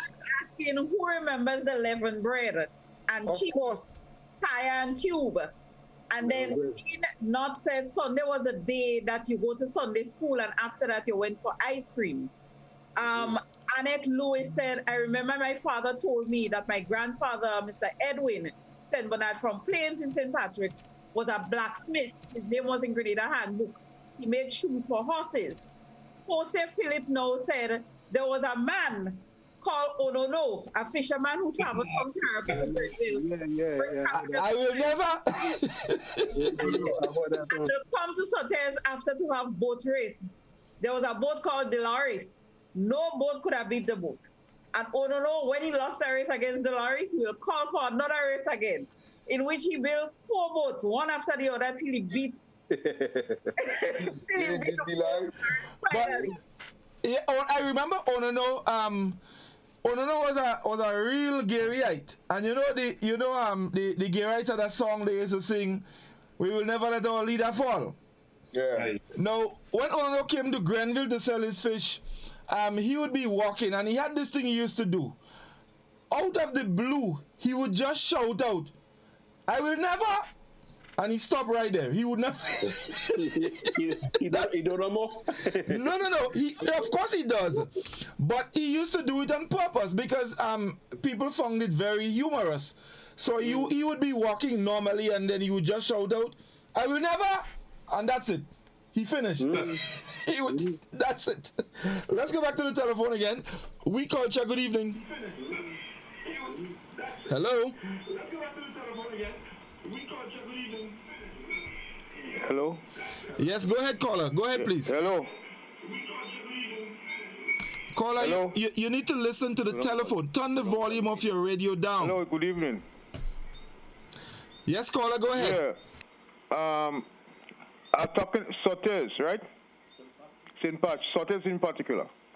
Scholar? Hey. Scholar? Hey. Do you know that the soft drink that I was talking about in Sotes, the man who used to make that soft drink name was Mr. D. Sales. Okay? Yeah. Now, I could remember as a young guy growing up in Sotes, Sotes was a gem in Grenada. Okay? We had stores like Bata. We had EL Park. EL Park, Granby's store. We had S.A. Belfont. Miss Nelson. And Mr. Nelson was the guy, anything you want, you can get it inside it. Yep. Okay?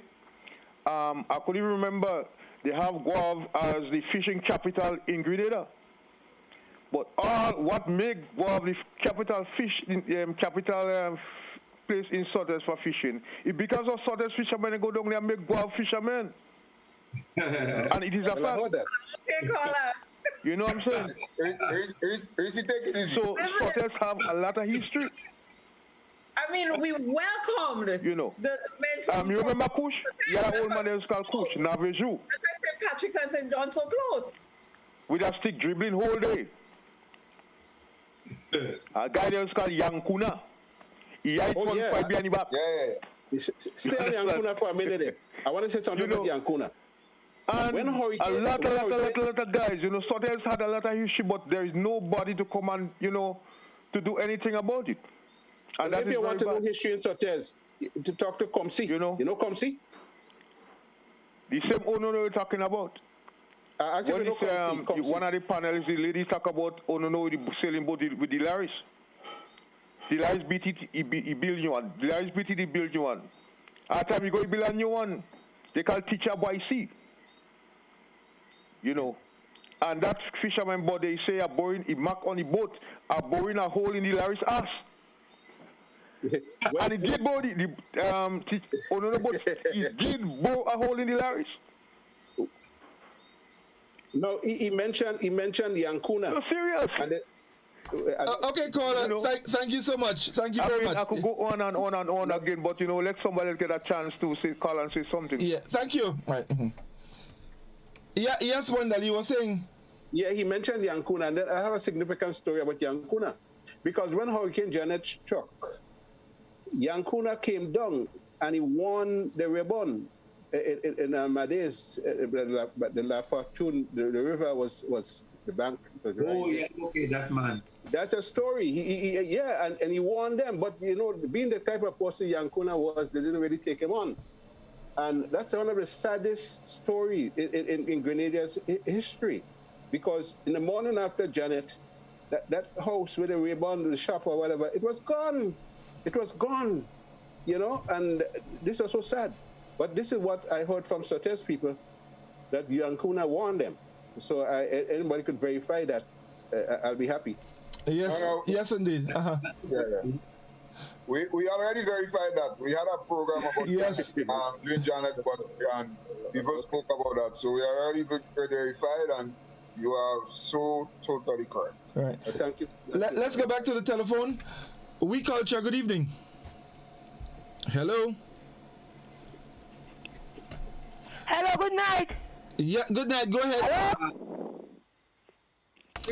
Yes, go ahead. Go ahead, Susan. Go ahead. Yeah, my volume turned down. We're hearing you. Go ahead. We're talking about hot coconut tartan buns and leavened bread. Yeah, in paradise. When them guava bus passing down, they dropping all the canjacks, they getting bread to go back up. When sale bad, we swapping. Money wasn't all. Battery. When bread stop and buses from go easy going. How they call the old man in go with the big glasses again? A lot of them fellas used to come down in Grenville, man, and I Saturday, big sale. All kind of 10 basket of bread before you turn that don't sell. Right. Nowadays, when a man for selling bread, they're taking whole wheat and dirty white flour and tell you they make whole wheat bread. I don't know what kind of bread they're making there, and they're calling it whole wheat bread. He giving people sugar now as what with this white flour. If you're making whole wheat bread, make whole wheat bread. Don't make white bread and sprinkle whole wheat on it and say, that is whole wheat bread. Long ago, you used to get good thing. When you make a bread Saturday, when you buy a bread from Miss Mary Saturday, all Tuesday you eating your bread, you don't make it mass. Not when you buy a bread Saturday morning, the time Sunday morning, you don't make mass already because it's in plastic and it's tired, so it's sweating. And when it's sweating, it's getting green. And I think Livingston might offer some cut cake and start when he used to go in Sassy Simon too. I think that boy watching money. Anyway, good night. All right, thank you.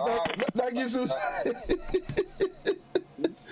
Oh boy, let's. That kept me going with Mary pastries and bread. let's go back to the telephone again. We Culture, good evening. Hi, good evening. How are you doing? Go ahead. I'm good. I'm from Sotters. The man forget to mention 2 pence when he let go he got the barrel in his sea, and he let it go, and that was right out. All place closed up. All school children went home. All in Mali was smelling the foam from the barrel. I don't know if scholar remember that. What was in the barrel? Nobody knows. Nobody that know? No. Okay, have a good night. Thank you.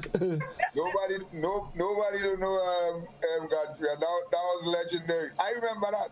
But what was the story with that? The story, well, he come out in sea with some barrel where he get something, and he open the barrel. He open the barrel on the beach in Sotters, and Sotters get a bank holiday. Everything had to close down. Pools out, everything out.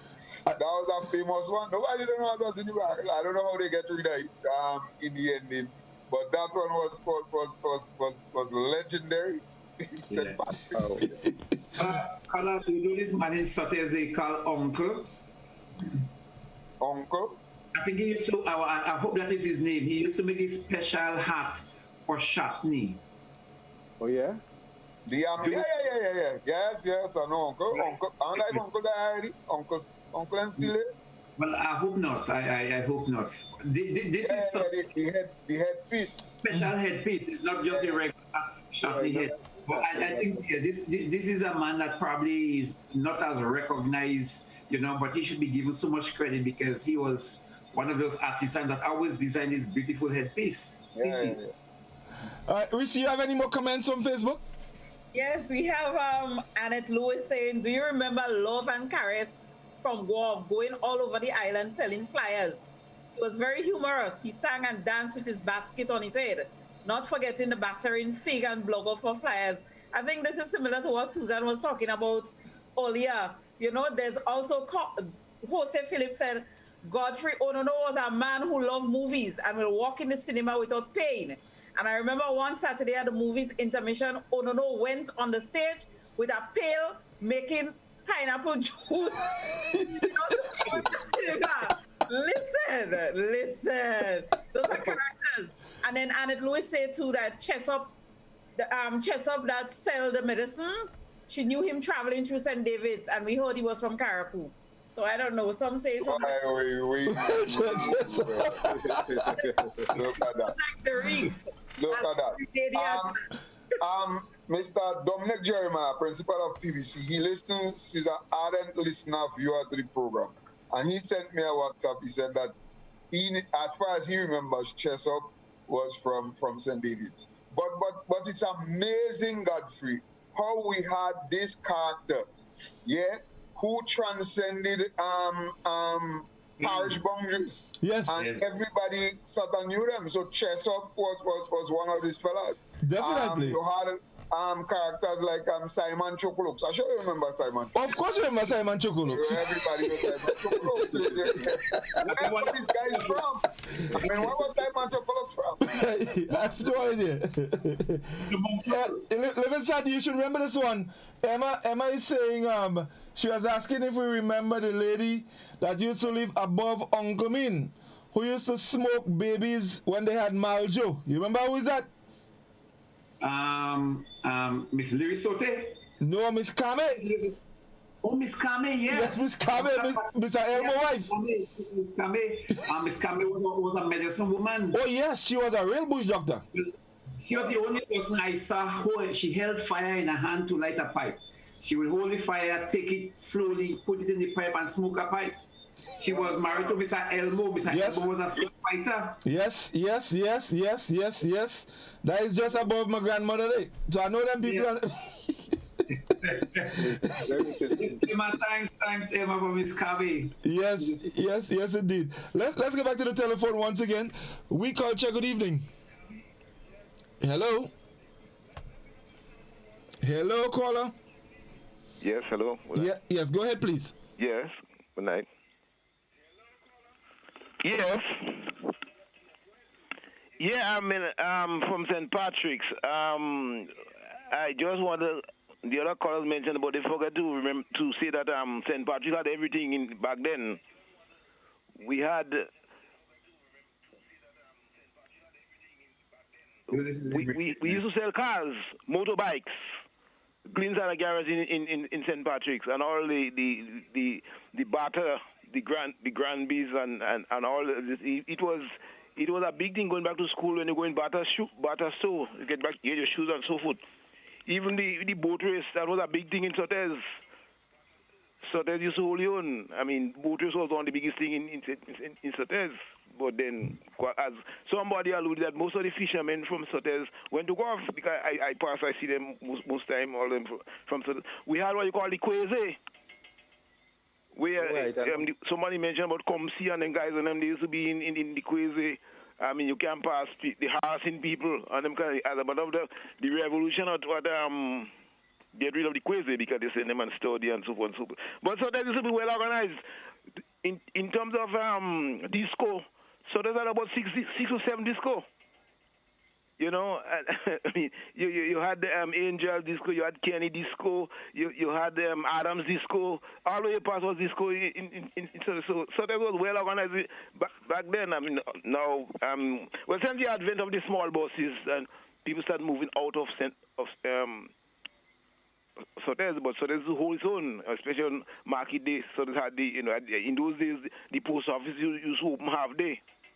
So people used to be selling just around there and so forth.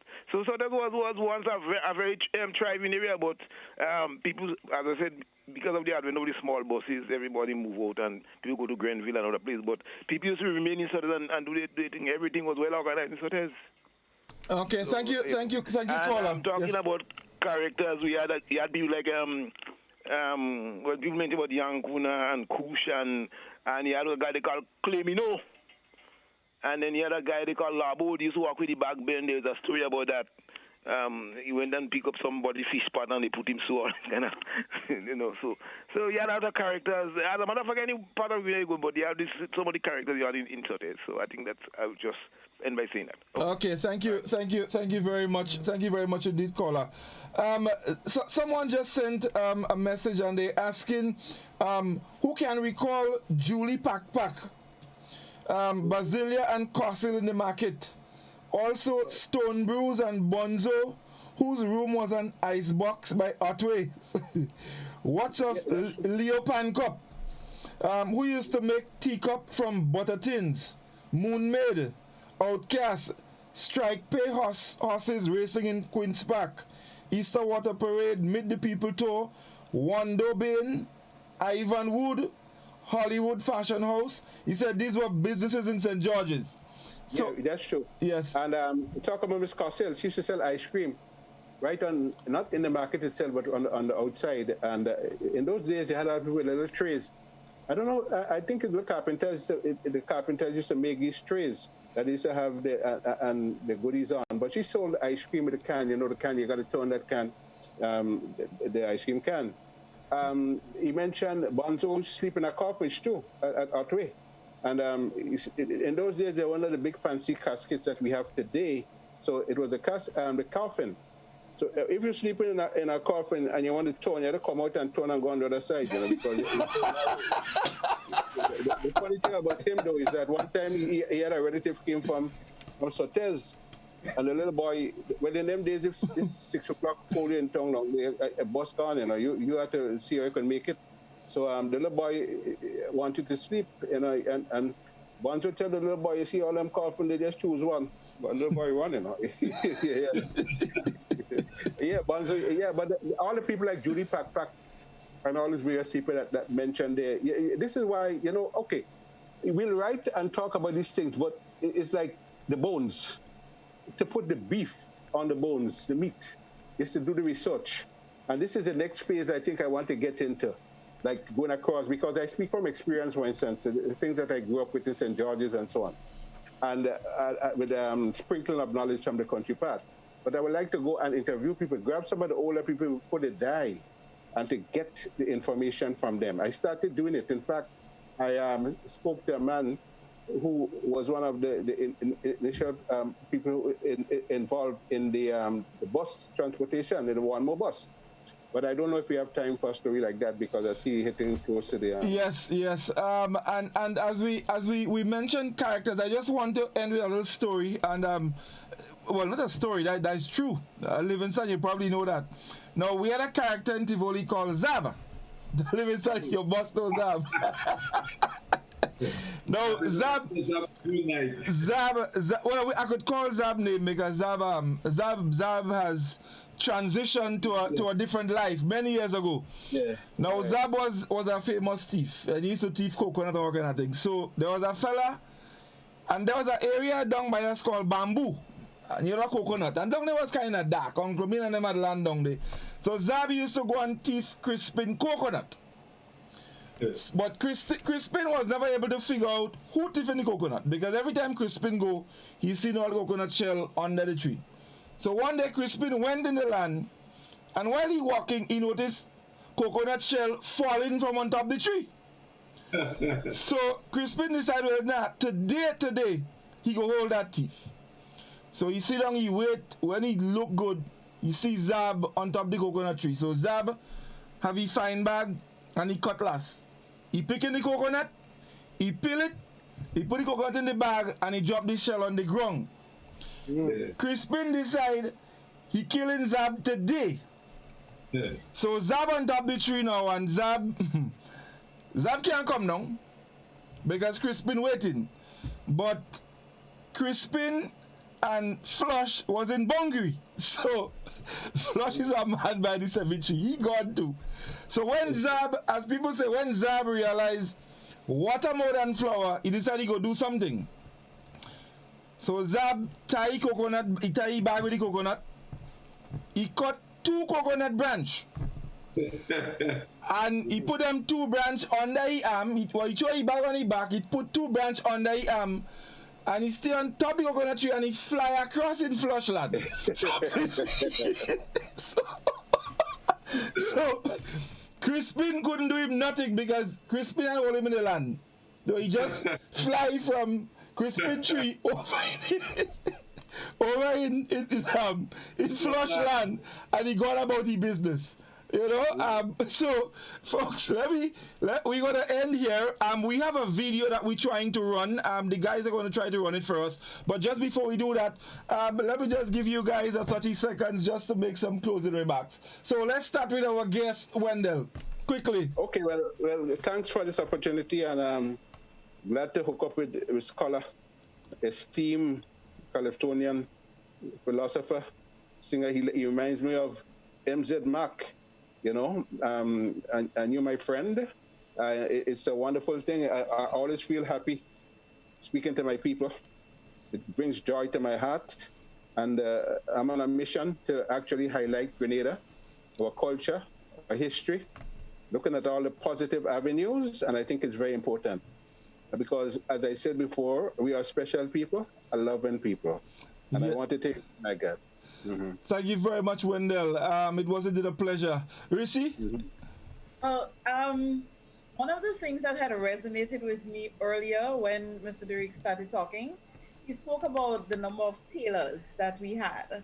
And I guess seamstress come into that whole thing too. And, you know, he said that when a tailor made something for you, that was like, it was like specially made for you. And today, we call that designer work. Mm-hmm. You pay lots of money. When you see all the stars going out and everything, there are things that are made for them, you know? So, you know, I would like for, you know, I'm looking at how is it that our future is impacted by our past. I'm happy that he mentioned that because I have been trying to drive home that whole education about how is it that you appreciate artisans, people who are involved in the craft business and all of that, and that when they make something specially for you, it is considered designer work. So, you know, we should appreciate and we should pay, just as how we paying $50 for Mr. Derrick's book that he think costs $15. Mr. Derrick's the book costs $50, not $50. No, the guy was generous. Live inside. I want to end with a story, but I think I would choose a different path, Godfrey. I have made an observation, listening to Mr. Derrick and listening to a lot of other Grenadians and people like Emma and them and that are not here in Grenada, but they are connected to the program. And I think if we have to learn something from that, you know, we are Grenadians. And if somebody lives in New York Washington, Montreal, Tokyo, it does not matter, that they have an equal say and they can contribute equally, and we must appreciate them equally. Not because you hear you have more right, or you're better than, or you know more than those persons in the diaspora. And I think if, hopefully that those things that we're saying, it connect us in that way. Mr. Direction talk as if he never stepped foot outside of Grenada. So I think that if everybody listen to the program, stop bashing people that because they say something that you don't agree with, but they are Grenadians and they care about the country as much as you, probably as more than you, because they are living overseas. So I wanted to just make that observation. Yes, indeed. Finlay. Well, Godfrey, we've come to the end of another. I expected that it would have been light. I think this is the lightest one we have had so far. And it's amazing, Godfrey, just listening to the conversation. It's amazing how far back we have gone. And I say how far back we have come, not gone, we have come. Because, I mean, you listen to these conversations, all of this, I mean, for instance, when children our age, in our day, went on a bus tour, we had a fulsome tour. Yeah. There was a lot of things to see, a lot of places to go, a lot of soft drink factory, a lot of soft drink to bust your belly with soap. You go and see how they're making soap and all this kind of thing. And some of the callers spoke about Sotes and how Sotes has backpedaled. And I can attest to that. I mean, there were so many stores. Yeah. I mean, we didn't have to go anywhere. We didn't have to go to St. George's. We didn't have to go to Grenville. And I must admit that the first time I ever went to St. George's in my life was when my hand broke. And I was a big boy already. You had to come to Guelph for the fishing. Well, we never went. I never go to Guelph. You had to go to So it's true. I didn't used to go out as Sote. I mean, Grenville was a strange place for me. We didn't used to come in Grenville. Everything we did was in Sote. And it is a wonder. I mean, as we discuss the culture and so on, and we think about remember when and back in the days. But I want to submit that back in those days, we were more advanced. We were much more advanced. Much more industrious. Yes. No, I totally agree. I mean, I recall, I go to Sotes with my mother. When she wanted to buy cloth to make clothes, she would go to Sotes. I remember those things very well. I knew Guave when I was a big man. Me too. If I think carefully, I probably could remember the first time I actually went to Guave. So you are correct, and I am so pleased, and as we speak, so much things come back. You start remembering a lot of things that ordinarily you forgot. I even forgot my grandfather used rum for his teeth and not to drink, as Livingston Lion say. But nevertheless, I thank you guys so very much. It's such a pleasure. I thank all the people who called. We were able to get a few more calls in this evening, and I'm really happy for that.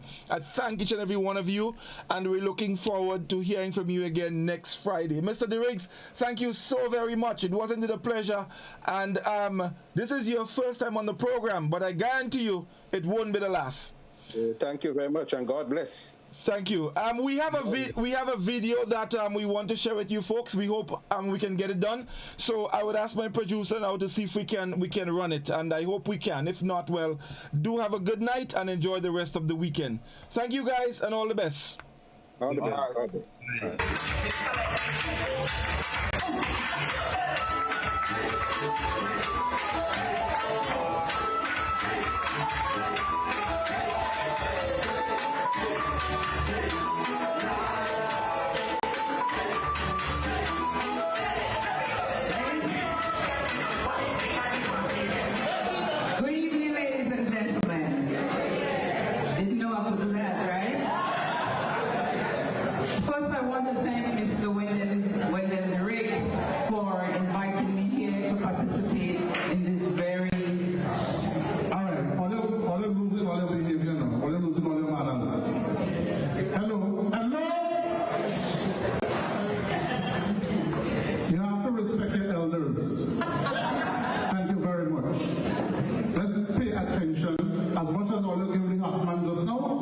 Well, don't pay attention to the hot woman now.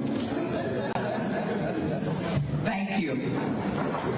Okay, so this evening is in recognition of Wendell's mom. He specifically said this is a free event.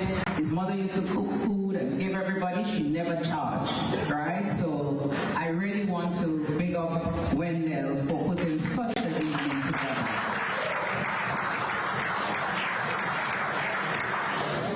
When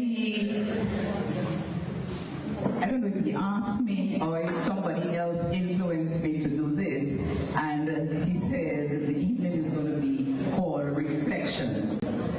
So I thought, what can I do?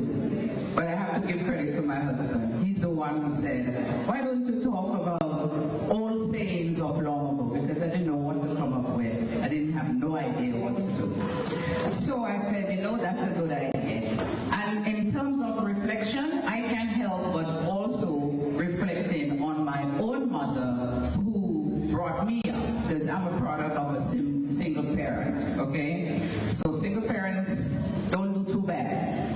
So now I don't take the excuse of a child is behaving bad because she's brought up or he's brought up by a single parent, okay? Didn't do too bad. So I am looking at things that mommy used to say, and I call them meaningful expressions of wisdom. Okay, and one of them, and this session, by the way, is interactive, so I would like people to participate. I would say some things, and I know we have people from other countries, like Jamaica and Guyana and wherever, and if you say it in a different way to Grenadians, just, tell me what it is. So, in scolding, my mother would say, play with fire, fire will burn you.